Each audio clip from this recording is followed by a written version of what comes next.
The startup model we know today. Okay, I'll start that over.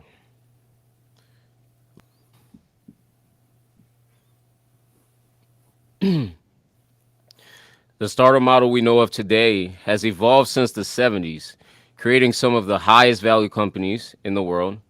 Hello, everyone. Welcome to the official Scaleupstream podcast. I'm your host, Hussein. We have Gary Jinks, CEO of Scaleupstream and the founder of GLJ Group and South Valley Angels, joining us today. Gary, welcome. Oh,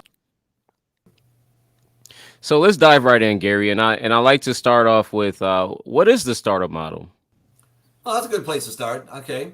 So when we talk about the startup model, if you look at it, how it's defined in lean startup, a startup is a human institution designed to deliver a new product or service in conditions of extreme uncertainty. That's the definition. That now, really, when we say startup model, what we're talking about today is a entrepreneur wants to start. He's going to get private investment. He's going to have in most cases, he's likely to get acquired. In a small percentage of cases, he might go graying a little bit the way corporates are stepping into it these days. But generally, that's what we're talking about. So a lot of times people think of entrepreneurs and startups one of the same. Oh, well, I'm going to go to the Silicon Valley. I'm going to launch my startup. So that's what we're talking about. But fundamentally, private, rapid growth, and acquisition in most cases. Probably 95% of the time in acquisition. That Okay, so okay, well, before addressing the startup model 3.0, please give us a synopsis on the startup models 1.0 and 2.0 specifically. Sure, so we can do that. So I coined this term back in 2016 as I was working with different incubators and accelerators around the country. And we were all doing the same thing, and that's what we call Startup 1. Started really in the Silicon Valley, and everybody knows about that. That was the crazy people there in the valley, the Steve Jobs, the Mark Andreessens, and these folks launching everything that's all become famous and everything. So that model's been with us since the 70s in that mold. Now, what makes it is that it's very investor driven. It's very exclusive. You have to be accepted. You don't just walk in and start it. So here, for example, in the Silicon Valley, you'd stand on Sand Hill Road with your sign and say, "I'm amazing, pick me." Uh, like that, but that's where all the investors are. So you're going to hang out on Sand Hill Road and get. All right. Now, the downside to that a little bit is that it's exclusive. You can't just go tomorrow and say, "Hey, I want to get funding." You can't just go to the bank and meet certain requirements and in environment. Now, Startup 2.0 really operates in the same manner as 1.0, but what they did is they globalized and became mainstream. So online, that's when you got things like Angel List, Equity Net, Gust, Kickstarter, all these various different entrepreneur-based things available to everyone. The other on the globalization side is countries and organizations from around the world all came to the Silicon Valley. And they came and said, "Oh, well, I know how to do it." So then they all went back home and built incubators and accelerators and corporate innovations to call them, but they built the same thing they saw here, the Y Combinator, 500 startups, the plug and plays. They came here and they copied that. So, in fact, the very first international contract we did was to open Inspire U for Saudi Telecom, and so we launched Inspire U for them started in 2016 through 2018, and we launched 21 startups in 18 months from Riyadh, and two of them were actually female. So anyway, so they came, they copied, fix them. Now, so that was 2.0. And both of these, they're not going to go away. All the online services will still be there. The Right. Silicon Valley will still be there. But the startup 1.0 really only works in very sophisticated ecosystems. Places like maybe Dubai, if you're going international. France has some. Germany's got some. Places like the Silicon Valley, New York, Austin, Texas, Chicago, Seattle. They have well established Startup 1.0 works very well there. It doesn't work as well in other. They don't have that well-established, well-oiled ecosystem. Okay. In 2.0 went from a Silicon Valley model, which went around to anybody. So then, what would you say some pros and cons of 1.0 and 2.0 are? Well, the biggest pro of 1.0 is it's proven. It funds gazillions of dollars, every year of funding into startups. It's launched the largest. So that model's not going anywhere. That's one of the Right. pros. It's established. If you know how to play the game and you got the right Rolodex or smart, then the model works. But if you're an entrepreneur, it's very difficult for you to have control over your saying, well, either do it on your own and find your own list of investors, or you go to an incubator and accelerator, which is a part of what happened in 2.0. You got more incubators, more accelerators, more places to go. It's no longer was just wide play, 500 startups, boot up ventures. Now they're everywhere. They're all over. Every small town has their co-workplace / incubators, accelerators, forth and so on. So that model's everywhere. And so we believe, I actually will replace universities for most entrepreneurs. They don't last in college too long anyway. They're entrepreneurs. They're going to go out and do. And I believe those will be replaced by incubators and accelerators. I think it's infrastructure, everything's in place. You can actually follow through that model, or you do it on your own. And so, that's two ways to get started down that. So those models aren't changing, and I think that they're in place. But Startup 3.0 takes and changes it quite a bit. Okay. Okay. So now, I guess the reasonable question would then be, what is the startup model 3.0 then? Sure. So Startup 3 is, on one hand, it's similar to one. It creates deal flow and it works with private investment. It's expected to have explosive growth, and you're going to get acquired. Only in Startup 3.0, it's more the getting acquired part, not the unicorns. It's focused on, and go into more detail, but it has really four main parts to it. It's puts entrepreneurs in control, and entrepreneurs can control it. You can go to Startup 3.0. You as an entrepreneur could go to a place such as an incubator accelerator and say, I want to start your program tomorrow. There you go. And you don't have to apply and then get accepted and then get weeded down. They're actually going to take into the program. So one, it Right. moves the control to entrepreneurs and corporate, and the investors purely become an enabler. So the investors are no longer swipe left, swipe right. I don't like it. I think I can make money off this. You're actually working with corporates simultaneously so that we can be building what the corporates want to precision innovation. So it has a focus. Now that doesn't mean that you can't still create something unique that nobody even knows they need yet, and that will still.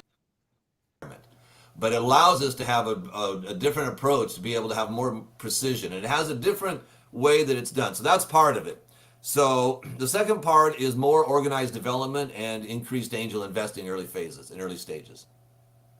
And the next one is really to work with highly engaged ecosystems. Not like a Facebook where everybody's kind of equal and scattered, but everybody's organized in a sub-organization, such as in France, we work partners Innovo who are actually out of Boston, but they funnel everything to the country of France, the incubators and government representatives of France. So Right. we don't work directly with them, but everybody that comes out of there, the subjects that come out of there they're all vetted, and they all come out of a resource there. So another part of it. And then finally, the last and probably the most important part, like we said earlier, is you only go to, most entrepreneurs only go to college for 2 years. Well, by not going to college, you miss out on some of the other things that go along with business skills and that you need to have to also be that should go along with that. So the fourth piece of that is creating entrepreneurs a career path. So those are the four fundamental pillars of 3.0 is accessible, investor entrepreneur control, connection with with corporations, less reliance on VCs. Okay, so let's stick with the conversation of accessibility. As you mentioned in the previous models, startups are basically standing on sandhill roads with a sign "Pick me," right? And Right. so, how pivotal then is accessibility to the startup model 3.0? Well, I think for it to be accessible, then it has to be available to everybody. Because innovation doesn't create in a vacuum. Just so in a certain location, you may have a great idea and a vision and the ability to drive something to a direction. You probably don't have all the tools in which to do so. So there has to be for 3.0 to work, there has to be a scalability in there. Keep in mind that the purpose of 3.0 is to meet the demand for innovation. Corporates are demanding innovation more and they're investing money into that more than before. They've spent $57 billion in 2019 funding startups. And so they're going straight funding startups, maturing them. If they mature, they buy. If they don't mature, they say thank you very much. And, then you become what we call fail as a startup, but succeed as an entrepreneur. And that's where the career path piece comes in 3.0. There also has to be a and say, okay, well that didn't work, but I'm still do this. I've got skill sets, and I need to be able to go find that kind of a startup. And 3.0 has to include that, so that you have this ability to build a entrepreneur base.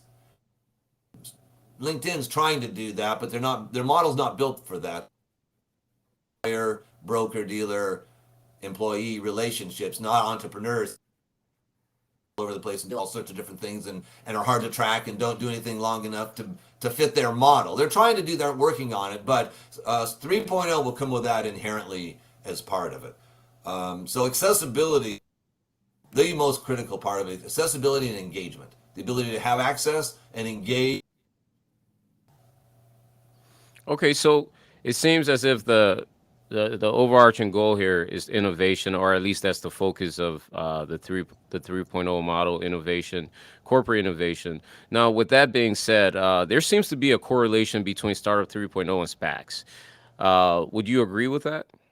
Yeah, absolutely. So if the 3.0 model works right, which is a heavier involvement in early stage funding, which is more through angel investors, then angel investors can get more engaged in that environment, being monitored by corporates, and corporates come in and do challenges and things, such that, which is what they do and how they do it, hackathons. We used to do them in the Silicon Valley. Companies from around the world would come to the Silicon Valley and we'd host them for a week. We'd look at startups, they'd interview them, they'd have events and so forth, kind of things. That's moving, that's moving more online because of the, COVID and everything. So anyway, what you're going to look at there is if we can make that connection directly from angel investors that can finish the MVP, finish proving out the product or technology and the ability to do what it's supposed to do, then when the corporations come in, if you line them, there may not be a need for VCs. Corporates may come in, look at these, and decide to spin them out as a company or do what they're going to do through a SPAC and take them straight to. And if that happens, then the VC doesn't. VCs will do what VCs do, which is launch the unicorns. So, Okay. and now we'll get Startup 3.0, which is geared about precision innovation, which is building the innovation that wants to get acquired, the companies are looking for. Geared around building the unicorn. Will some of those come out of 3.0? Well, absolutely. I mean, yeah. But it's not focused in driving everything to a unicorn. A unicorn, it's going to take on a life of its own. And that's a longer ROI, bigger ROI. There's more engaged that goes along with that. We're looking at the 95% that get acquired, go through a process, become unicorn level VC fundable, but they could still become an $80 million contract company, and within a 3 to 5 year period, return a nice return on investment to the early investors.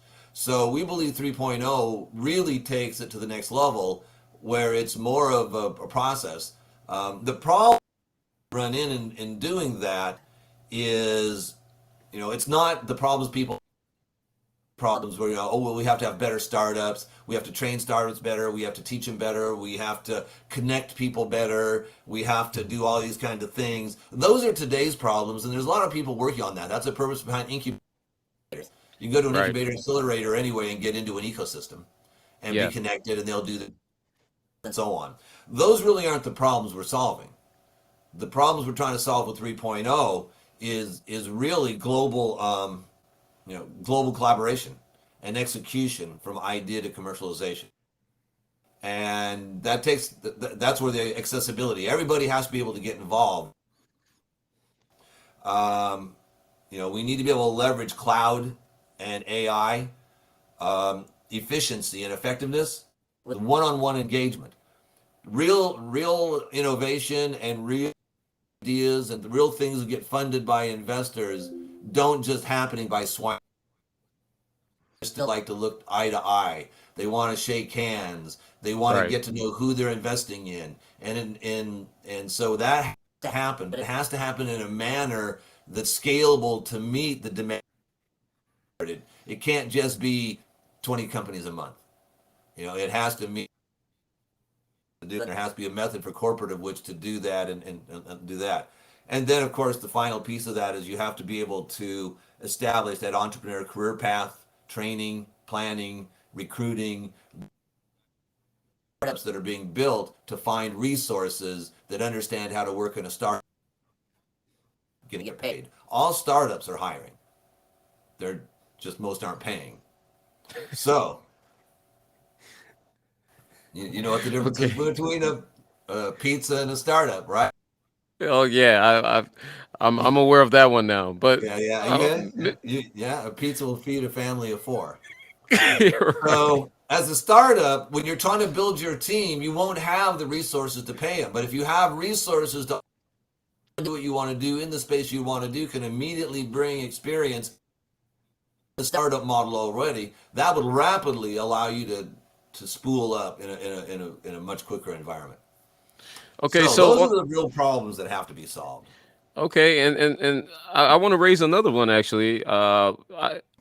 As we were discussing earlier with the unicorns and huge ROIs, but there's a thing with that, and with the startup model 1.0 and 2.0, there's typically a 10-year process from inception till an exit and return on investments happen.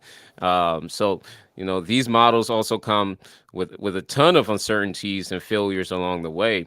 So I guess my question would be then, how does the startup model 3.0 solve these issues?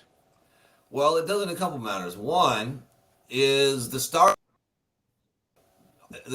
primary purpose in life is to prove that they have the right product at the right price. Let's say if they're a business. Now they could also be a tech, and their purpose in life is to just demo that the tech is valid. It's a TRL 6. It's ready to go into users' hands, and then the corporates. So why would the corporates wait until the company may or may not get successful? For $500 million when they could buy it from this entrepreneur right now in 2.5 to 3 years for $40 million, and then work with the entrepreneur for 2 years to transition it into the corporation. Corporation's got the horsepower, it's got the logistics, it's got the supply chains, it's got to truly launch this idea. Where the startup may or may not ever idea is great. So in this case, the entrepreneur proves it out, the angels prove it out, it gets acquired. Relationship from the VC step, I mean, excuse me, the corporate step in now.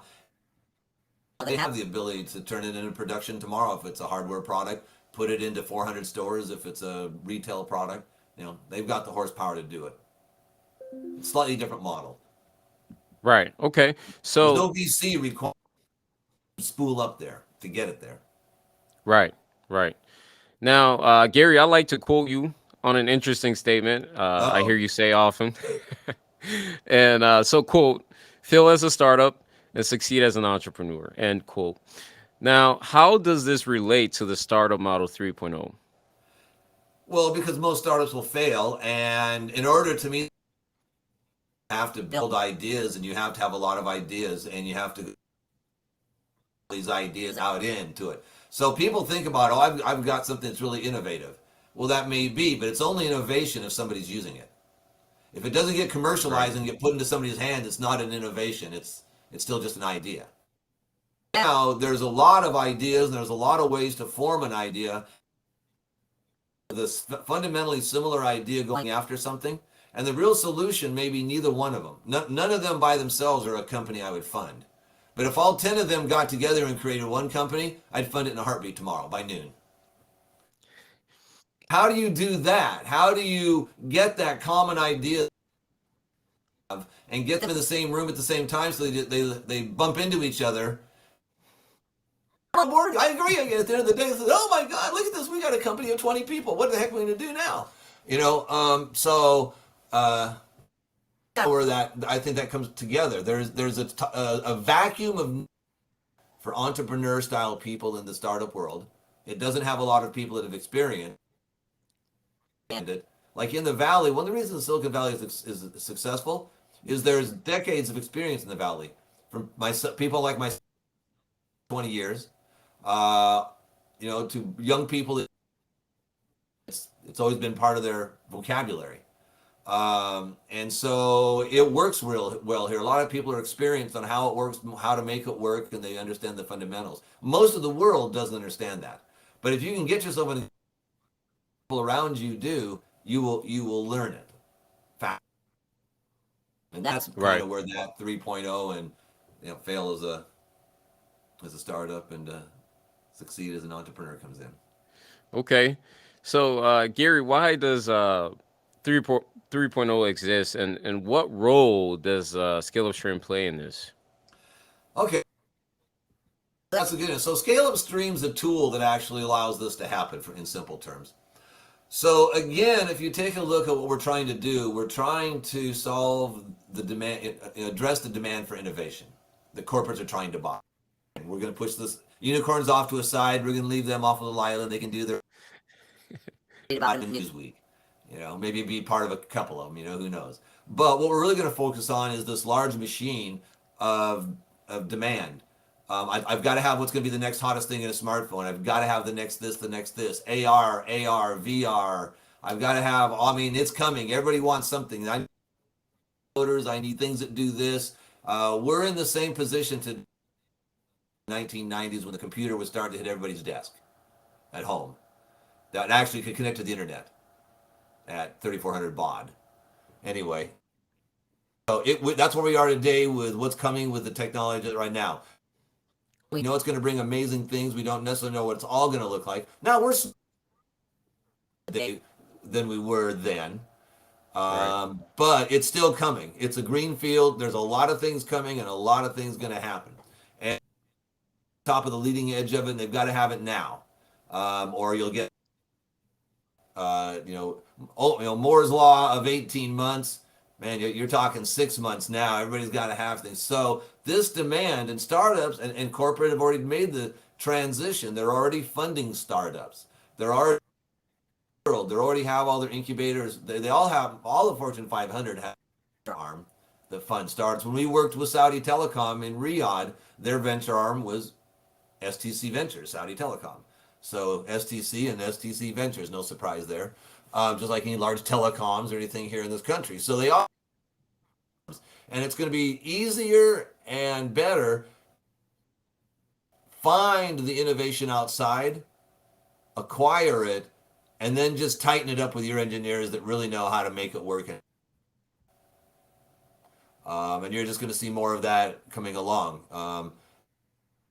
Tech will be very black and white that way. The other stuff but like you said, SPACs, whether they get spun out as just an IPO of a standalone company and all of a sudden become, you know, a large company overnight because people invest, or how that works. The vehicle will be different, but the concept of creating an idea and commercializing is the biggest value. So really, where Scaleupstream comes into that, facilitate finding and acquiring innovation. Okay. It's the tool to do that. Well, Gary, I know that you're really busy, man, and have a lot going on. If you have any finishing remark for our community, that you'd like to leave us off with, that'd be appreciated. Uh, all I've ever done is innovation. Innovation is about getting the right minds together to think about all the little things to make it a product that gets into somebody's hands. It's a journey, and it takes a lot of things and a little bit of luck. And I think with you, it's a great place to start. Grow along. Take advantage of what's out there and keep chasing your ideas. All right. Gary, thank you for joining us today. Thank you for having me.